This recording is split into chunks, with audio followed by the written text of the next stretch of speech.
ஆண்டவரும் இரட்சகருமாகிய இயேசு கிறிஸ்துவின் இனிய நாமத்தில் உங்கள் யாவருக்கும் அன்பின் வாழ்த்துக்களை தெரிவித்துக் கொள்கிறேன். இந்த new day new hope daily devotion மூலமாய் இந்த நாளில் கூட உங்களை சந்திப்பதில் நான் மிகுந்த மகிழ்ச்சி அடைகிறேன். ஆமென். இந்த நாள் நமக்கு ஒரு விசேஷத்தமான நாள். நம்ம எல்லாரும் அறிந்திருக்கிறோம், இன்றைக்கு குடியரசு தின விழா. என்னுடைய சார்பாக உங்களை யாவருக்கும் குடியரசு தின நல்வாழ்த்துக்களை நான் தெரிவித்துக் கொள்கிறேன். தேவைப்படலை, இந்தியா ஆங்கிலேயர் கரத்தில் அடிமைகளாய் பல ஆண்டுகள் இருந்த நாம் அறிந்திருக்கிறோம்.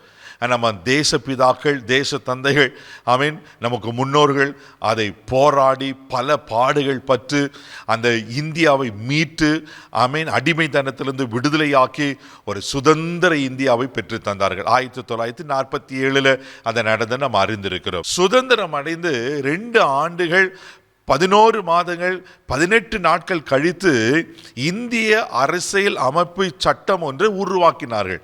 அந்த இந்திய அரசியல் அமைப்பு சட்டம் உருவாக்கப்பட்ட நாள் தான் இந்த ஜனவரி 26, 1950 இது உருவாக்கப்பட்டு செயல்படுத்துது. நமக்கென்று ஒரு அரசியல் வேணும், நமக்கென்று சட்டத்திட்டங்கள். ஆங்கிலேயர் விதித்த அந்த சட்டத்திட்டங்கள் இல்லை, நமக்கென்று நம்ம தேசத்துக்கென்று அந்த சட்டத்திட்டங்களை வகுத்து அதை செயல்படுத்தி அதை நடத்தி கொண்டு வருகிறார்கள். அதுதான் குடியரசு தினமாய் நீங்களாம் கொண்டாடுகிறோம். தெய்வ பிள்ளையில, ஒரு தேசத்திற்கு இப்படிப்பட்ட சட்டத்திட்டங்கள் இருக்குமானா ஆவிக்குரிய வாழ்க்கையிலும் ஆண்டவர் நமக்கு சட்டத்திட்டங்களை கொடுத்திருக்கிறார், நீதி நியாயங்களை கொடுத்திருக்கிறார்.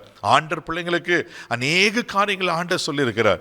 நெகேமியா புஸ்தகம் 9ஆம் அதிகாரம் 13வது வசனத்தை கூட நீங்க வாசிப்பீங்கன்னா அங்க அழகா சொல்லப்பட்டிருக்கும். வாசிக்க கேட்போம். நீர் சீனாய் மணலிலிருந்து இறங்கி வானத்திலிருந்து அவர்களோட பேசி அவர்களுக்கு செம்மையான நீதி நியாயங்களையும் நல்ல கட்டளைகளையும் கற்பனைகளும் ஆகிய உண்மையான பிரமாணங்களையும் கொடுத்தீர். தேவ பிள்ளைகளே, ஆண்டவர் நமக்கு கட்டளைகளை 10 கட்டளைகளை கொடுத்திருக்கிறார். மோசே மூலமா கொடுத்திருக்கிறார் அல்லவா? அப்ப ஆவிக்குரிய வாழ்க்கையில நமக்கென்று கட்டளைகள் இருக்கிறது, நீதி நியாயங்கள் இருக்கு. ஆண்டவர் பிள்ளைங்க எப்படி ஒன்று வாழ முடியாது. ஒரு இந்திய அரசியல் அமைப்பு சட்டம் என்று உருவாக்கி இப்படிதான் தேசத்தை நடத்தணும்னு அவர்கள் செயல்படுத்தி வர்றன்னா, தேவ பிள்ளையில, உங்க ஆவிக்குரிய வாழ்க்கையில கூட இந்த வேத சட்டங்களுக்கு, வேத வசனங்களுக்கு நாம் கீழ்ப்படிந்து அதன்படி வாழும்போது தான் நாம் உண்மையான ஆசீர்வாதத்தை நாம் பெற்றுக்கொள்கிறவர்களாக இருப்போம். சங்கீதத்தின் புஸ்தகம் 119ஆம் சங்கீதம் 7வது வசனம் கூட வாசிப்பீங்கன்னா அழகாக சொல்லப்பட்டிருக்கோம். வாசிக்க கேட்போம். உம்முடைய நீதி நியாயங்களை நான் கற்றுக்கொள்ளும் போது செம்மையான இருதயத்தால் உம்மை துதிப்பேன். பாருங்க, அவர் நீதி நியாயங்களை நம்ம கற்றுக்கொள்ளும் போது செம்மையான இருதயத்தால், அப்படின்னா நம்ம வழி செம்மையா இருக்கும், நம்ம வாழ்க்கை செம்மையா இருக்கும், அப்படின்னா சரியா இருக்கும், கரெக்டா இருக்கும். நம்ம பாவம் செய்ய மாட்டோம், ஆண்டருக்கு பிடிக்காத காரியங்களை செய்ய மாட்டோம். ஆமென். அப்படிதான் நாங்கள் சொல்லப்பட்டிருக்கு, செம்மையான இருதயத்தால துதிப்பேன். அப்ப செம்மையான இருதயம் எப்படி உண்டாகனா, நான் செம்மையான காரியங்களை செய்யும் போதுதான். இந்த செம்மையான அவர் நமக்கு வைத்திருக்கிற நீதி நியாயம் கட்டளைகளை நீங்களும் நான் கடைபிடிக்க வேண்டியது அவசியமா இருக்கிறது.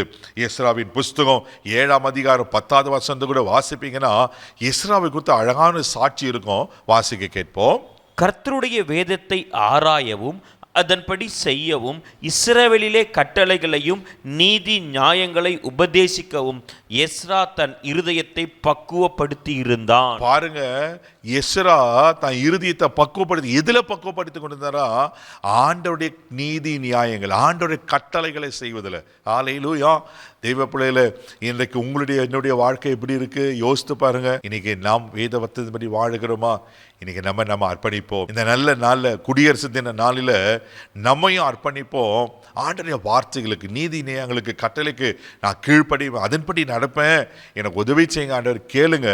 ஆண்டவர் நிச்சயமாக உங்களை நடத்துவார். நீங்களும் ஒரு எஸ்ராவை போல மாறுவீங்க. கண்களை மூடி நம்ம ஜெபிக்கலாம். தகப்பனே, உமக்கு நன்றி சொல்லி துதிக்கிறோம், ஸ்தோத்திரப்பா.